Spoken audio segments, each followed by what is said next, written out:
Indonesia saat ini dipakai oleh Cina sebagai proksi untuk menjadikan Cina raja baterai dunia. Kalimat di awal ini kesannya kejam ya, tapi sebentar, pasti kita akan jelaskan apa maksudnya. Kita harus segera menyadari letak geografi Indonesia yang sangat bagus di mata perdagangan dunia. Sampai saat ini Indonesia belum memanfaatkan secara maksimum dan belum mengerti bermain politik di kelas dunia. Maksud di antara dua kalimat, di antara para pejabat dunia masih belum bisa dimengerti dan belum bisa dimainkan seperti mereka, itu artinya apa? Inilah proses pendewasaan bangsa Indonesia yang saat ini sedang dituntut oleh rakyatnya tentang grand plan strategi Indonesia agar muncul sebagai pemain kelas dunia. Yang sampai saat ini grand plan tersebut tidak ada. Yang ada masih bagaimana menjadi pemain dalam negeri dan politik pun urusan dalam negeri. Posisi tawar antar negara dan antar produk Indonesia dengan negara lain lemah.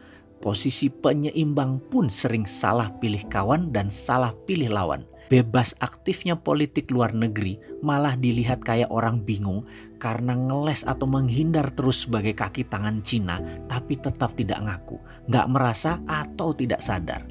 Ketika kebijakan melarang ekspor nikel, ini contoh adalah Indonesia kebijakan negaranya adalah untuk membantu negara Cina. Kita semua tahu bahwa energi Cina 80% adalah impor dari luar Cina.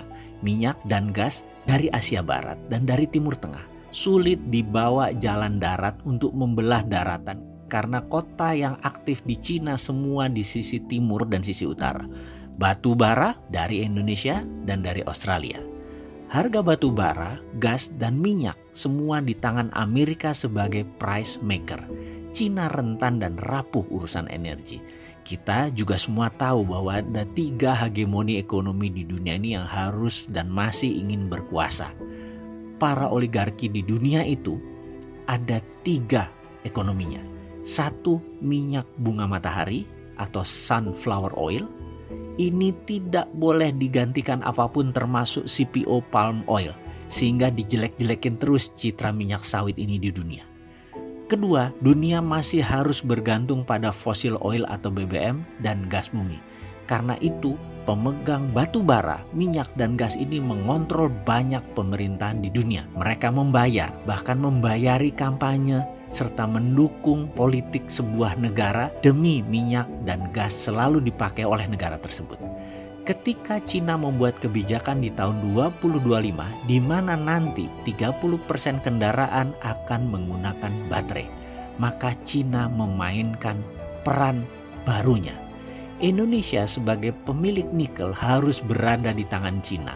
Maka tambang nikel saat ini faktanya 70% sudah dimiliki pengusaha Cina dan semua pabrik smelter nikel adalah milik Cina. Sehingga kebijakan tidak boleh mengekspor nikel. Nikel harus dijual ke smelter di Indonesia dengan harga yang ditekan. Membuat produksi nikel smelter semua dikirim Cina dan buatan Cina.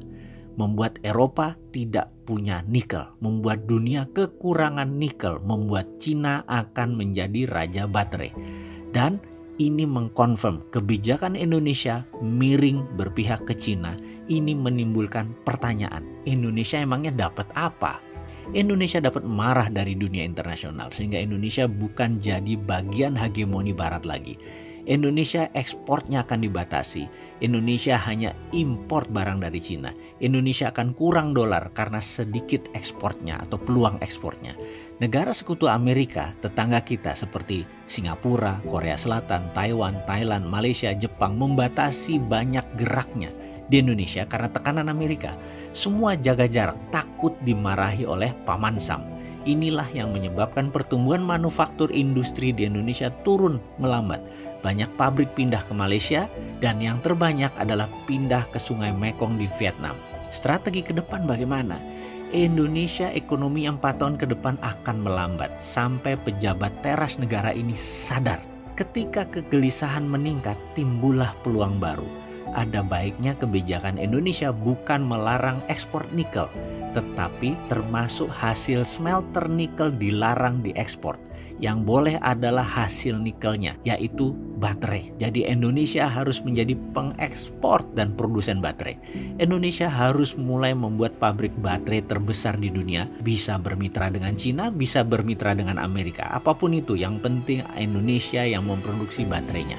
Indonesia harus jadi pendulum di tengah perang baterai di dunia ini. Kebijakan itu diharapkan segera keluar di tahun 2020, sehingga di tahun 2023 Indonesia menghasilkan pabrik atau menghasilkan baterai nomor 1 di dunia berbasis nikel lithium.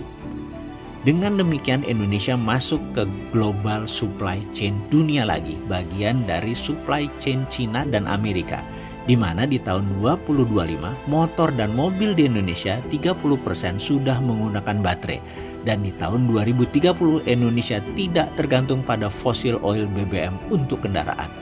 Itu akan merubah peta bisnis di Indonesia secara drastis. Bagi kendaraan, BBM hingga Pertamina bukan menjadi perusahaan kelas dunia lagi. Pertamina sudah less needed, sudah tidak terlalu dibutuhkan lagi. Kalau PLN bagaimana?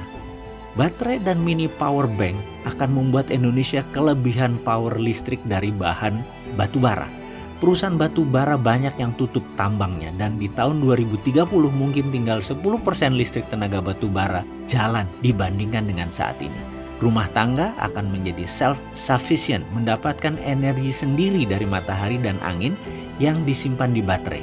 Juga baterai rechargeable menggunakan teknik fusi akan banyak dipakai sejak tahun 2025. Ini semua sekali lagi tergantung kebijakan pemerintah Indonesia di tahun 2020. Semoga ekonomi slow down akan menyadari bahwa yang salah adalah ego pejabat Indonesianya, bukan masalah global, sehingga segerakan mengatur kebijakan luar negerinya.